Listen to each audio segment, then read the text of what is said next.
Persons of mean and vile condition, discontent and conflict on the Virginia frontier, Bacon's rebellion context.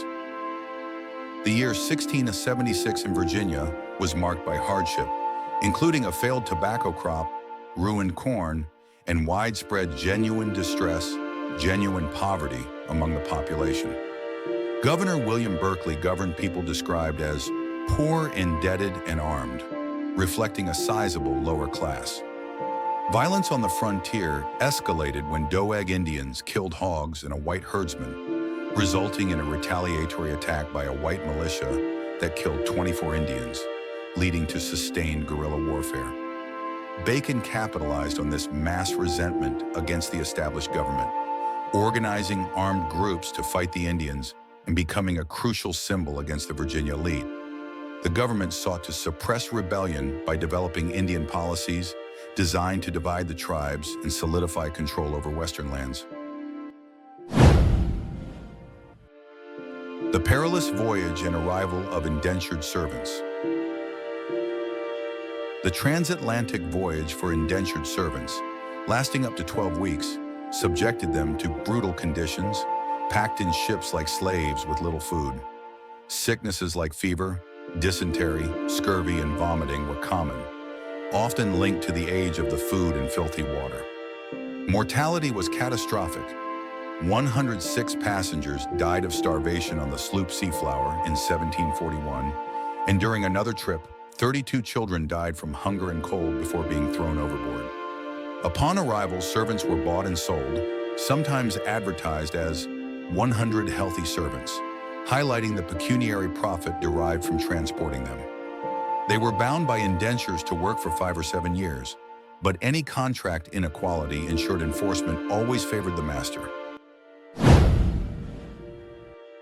Abuse, punishment, and rebellion among servants. Servants in the colonies routinely endured beatings and whippings. One witness observed an overseer beating a female servant with a cane until her head bled. Masters often controlled the sexual lives of servants and forbade marriage without permission, imposing penalties like extra service if they married or had children. While violence against servants was pervasive, masters were often acquitted, even if the servant died from a beating or were accused of rape.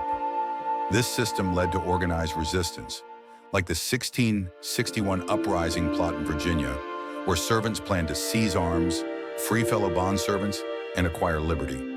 The plot was betrayed, resulting in the execution of 4 participants, demonstrating that the threat of servant rebellion existed, keeping masters fearful.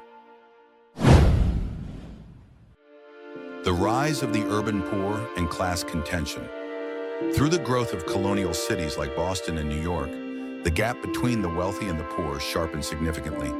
By 1770, Boston's wealthiest 1% controlled 44% of the city's resources. The poor, comprising widows, war veterans, and orphans, often struggled to survive the winter and were housed in institutions like New York's Poor House, Workhouse, and House of Correction. This economic stratification fueled class contention.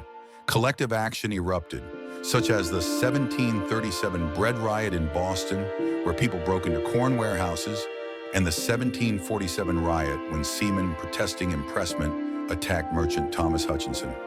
Earlier, in the 1730s, angry Bostonians rioted over the price of corn. Laborers in New York were prosecuted in the 1690s for refusing city work due to demands for higher wages. Interracial collaboration and legal division. The most profound fear of the wealthy planters was the alliance between black slaves and white servants, which materialized during Bacon's Rebellion when 400 English and Negroes in arms joined forces. This threat prompted the ruling class to proactively generate racial division. One explicit measure was Governor Littleton's 1738 policy designed to create an active aversion in black slaves towards Native American tribes to prevent unified revolt.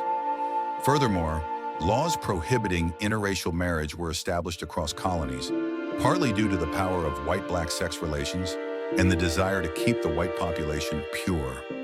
White workers also petitioned to exclude black laborers from skilled trades, evidenced by a New York council order barring slaves from working on a bridge.